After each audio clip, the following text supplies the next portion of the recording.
So today's Tuesday, the 8th of December. Full steam ahead to the Georgian elections. I just read that Peter Fischer, our esteemed German ambassador, is basically threatening the Georgian people again. He's saying that if you do not vote the way I want you to, then you won't be a member for 30 years. And that certainly got my attention. It seems that he and the Polish diplomat or EU ambassador have a bit of a dual act going right now on who can threaten the Georgians the most. Okay. So I thought I'd do a podcast in Georgian, which I've just done, and then I thought I'd just give my opinion in English because it's easier for me. I think we're entering a world of fairy tales. We're being treated in Georgia like little children, and the EU and these diplomats have these fairy tales. But okay, let's follow Alice down the rabbit hole and see where this is going. So, firstly, let's have a look at the wolf and the three little piggies. Okay, so the EU blows. The big bad wolf blows, and Ukraine is in a war with the big bad bear on the border that concerns the EU so much today. But the house is made of straw. Corruption was rife. In fact, many would say that Zelensky is the epitome of a straw man. So Georgia is not Ukraine. Okay, so they're huffing and blowing away now at Moldova. I mean, Moldovans do actually live in wooden houses in the village, so okay, we can't expect them to resist this story that we need a war. But now that the EU wolf is blowing at our door, I think these diplomats have been surprised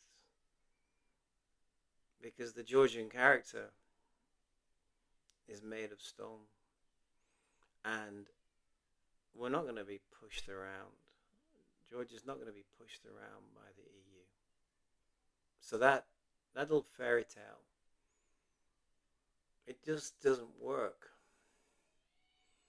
Now, it seems that the EU ambassador has got this role of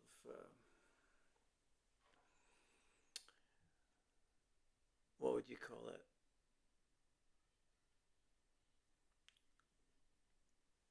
What do you call the leader of the dwarves? Sleeping Beauty. So the EU ambassador has decided that he's the leader of the dwarves. So all these little tiny parties are now somehow being directed by the EU ambassador. It's ridiculous. And the problem is that these fairy tales, they're dangerous because the EU is not, it's simply not the organization that Georgia signed the DCFTA with 10 years ago. I was there in Kutaisi, in the parliament. We ratified the DCFTA. Today, 10 years later, Georgia still imports 5 times more from the EU than we export to the EU. That's not a deep and comprehensive trade agreement. That's not fair trade. That's colonialism, essentially. And it's not like we haven't tried. I mean, I'm the co-founder of the European Business Association. We have tried. But let's face it, the Europeans make wine, okay? And this year, our most successful industry, one of them, is the tourism sector. I mean, don't get this wrong. The European economy, as President Macron says, it's dead.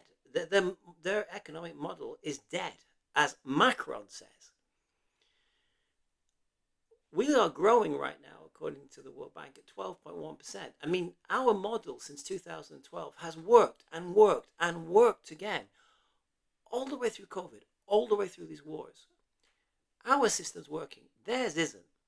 They're just dumping stuff onto us, but they don't want to buy our stuff. They don't want to visit here. Like 7% of our tourism trade is coming from the EU. So look, I'm all for, joining the EU. But if the cost of that is we have to lose our democracy and just act as an EU puppet, and if the cost of that is they don't really trade with us, they just tell us what to do and dump stuff onto us, and they don't invest, let's be honest. And if the cost of that, which is the underlying theme here, the underlying theme really is about what do they actually want. Do they want a member? Do they want a trading partner? Or do they really just want a buffer zone between them and Russia? Is the model Ukraine? Was that always the model of our corrupt NGOs and their black financing from Soros? Was that always really the model? They don't want a member, they want a buffer zone. I don't know. But you have to say that this interference, this direct, open interference by European ambassadors and these corrupt NGOs into the Georgian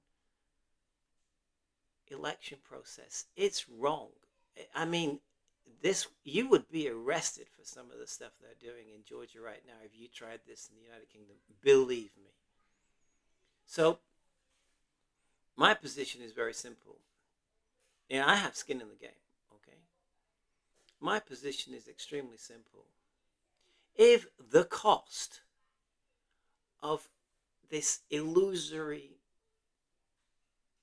promise at some time in the future, even though we're bordered by Turkey and the Black Sea, if this promise that one day you will be a member, and if the threat is kind of be in the cold, just carry on, developing at 12.1%, which means we'll actually be bigger than Portugal soon. I mean, you just carry on doing your thing, and for 30 years we're going to ignore you. If that's the choice, I'm not going to join the EU, right?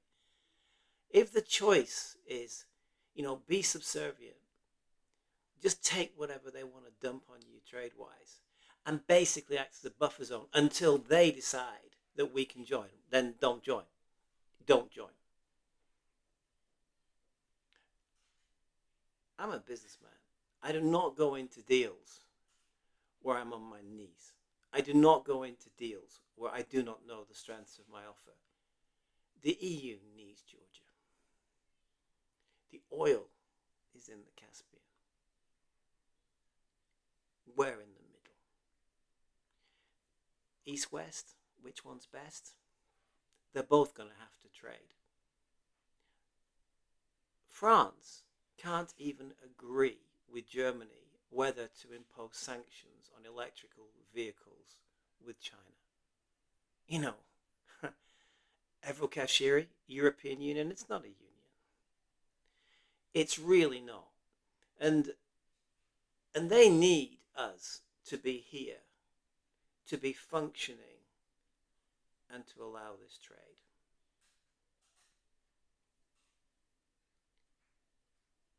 Partnership is not being a puppet. Democracy is not allowing other actors to tell you how to vote.